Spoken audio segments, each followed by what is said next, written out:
नमस्कार दर्शक बंधु मु स्वागत जनाऊँ आमर यही यूट्यूब चैनल फ्रेश ओडिशा को आज भिडियो टॉपिक रही महिला मानक मिल 11,000 टंका महिला मानक मिल 11,000 टंका एने कौन खबर रही पूरा डिटेल्स वीडियो जाना तो चलतु आज वीडियो को आरंभ करवा।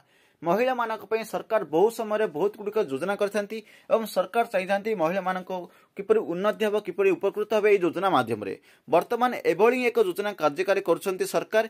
ए योजना रे शामिल होइतिबा महिला मानक 11,000 टंका जोगाई देबे केंद्र सरकार। महिला मानक पई भारत सरकार महिला और शिशु विभाग द्वारा के आयोजन करछंती।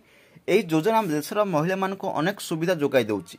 प्रधानमंत्री मातृवंदना योजना अधीन गर्भवती मानक विभिन्न किस्ती में 11,000 टंका आर्थिक सहायता प्रदान कर योजना भारतर समस्त राज्य लागू होईची। प्रधानमंत्री मातृवंदना योजना रे गर्भवती एवं स्तन्यपान करुवा महिला माने आवेदन करें। वर्तमान मु कहिबी एहाकु किपरि आवेदन करेंगे। प्रधानमंत्री नरेंद्र मोदी 2017 प्रधानमंत्री मातृवंदना योजना आरंभ करथिले। ए योजना माध्यम गर्भधारण समय शिशुर जन्म पर्यंत 3टी किस्ती में 11,000 टंका सहायता राशि जोगाई दि जाउथिला। एही टंका डीबीटी माध्यम महिला मानक बैंक अकाउंट को पठाजिबो, जहाद्वारा महिला माने निज पिला मानक सठिक भाव में पोषण करें। आर्थिक सहायता व्यतीत समस्त गर्भवती महिला मानक मागणा औषध बहुत सुविधा जोगाई देइछंती। यार ऑफिशियल वेबसाइट होची pmmvy.wcd.gov.in।